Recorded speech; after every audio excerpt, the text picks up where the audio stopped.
Hi, today I wanted to make this video because I want to share with you what my Adrenal elixir drink is like. It has a lot of different things in them. However, you probably already have most of these at home in your cupboard or in your refrigerator.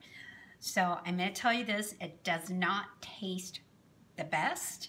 And I do have an alternative if you don't want to do this, but you can drink this 3 or 4 times a week. And from someone who has had adrenal fatigue dysfunction several times, it works. So anyways, I'm going to show you what this is.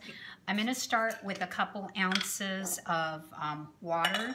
So I try to get of course, the best water I can here. So it's a little bit more than 2 ounces. So I'm going to pour some of that back. So I'm going to do 2 ounces of water, and then I'm going to add some coconut water for electrolytes. But coconut water is kind of high in sugar, so I only put a little bit. I don't put a whole lot in. If I can even open this, gosh, there we go.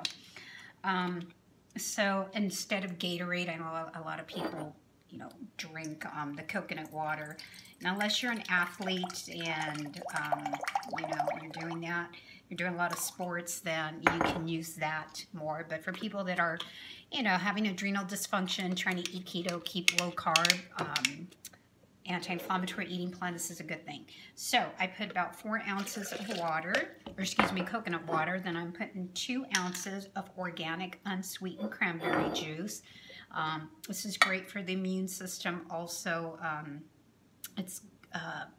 we see a lot of women that get UTI, but it's got something called proanthocyanins. So this is wonderful for, like I said, also your immune system. So this is a couple ounces here, and then you want to add some Himalayan sea salt. Sea salt has a lot of electrolytes in there, usually we're deficient in them. So you need only about 1/4 of a teaspoon. So here's a half. So I'm just, or a half teaspoon. So I'm putting about 1/4 in there.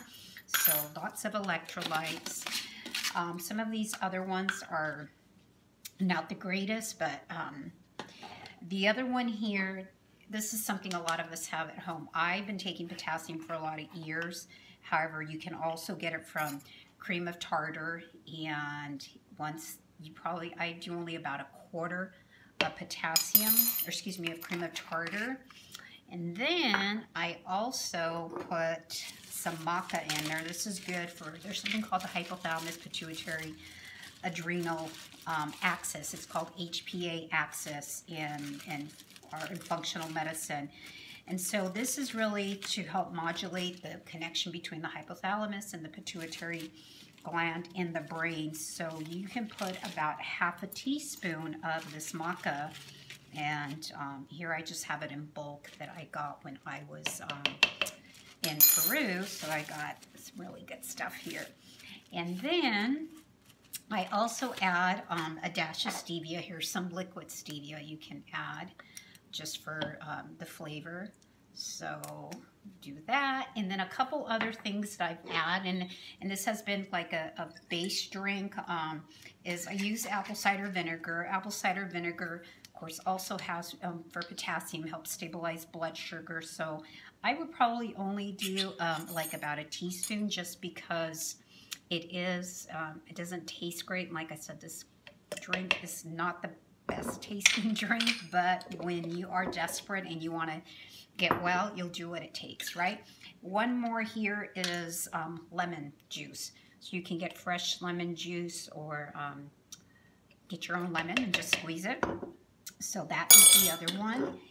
And I put it in a shaker bottle like this, and then I just mix it.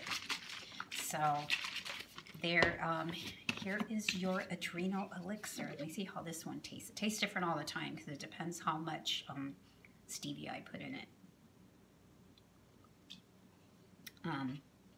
This one doesn't taste too bad. So there you go. That is your adrenal elixir, and you want to be able to just, I would just drink it within 5 minutes. So and not sipping on it throughout the day. So it doesn't taste too bad, but it doesn't taste the greatest ever. It's tolerable. I'd be able to drink this. The other thing is I've also been using this Adrenal Soothe from Aviva Ram. This is awesome. You take 2 dropperfuls in the morning and in the evening. And this is an adaptogen as well, and adaptogens. And so is the maca that I put in here. They're adaptogenic herbs. And what that means is it brings your adrenal glands, it balances them out. If it's too high or too low, the adaptogens, like, they bring them into the place where the body needs to be. These are more soothing, so they're not, sometimes adaptogens can amp you up. This one in particular does not. And these are more, this is more just for healing those adrenals. So there you go, pretty easy, right? Adrenal elixir drink. So go ahead and try it, make it, and yeah, it doesn't taste too bad. So I'm going to be doing this probably a little bit more often because I have a little bit more stress in my life right now. So these are just some simple strategies of what you can do. All right, enjoy it and let me know how that works for you. Okay, I'll see you in the next video.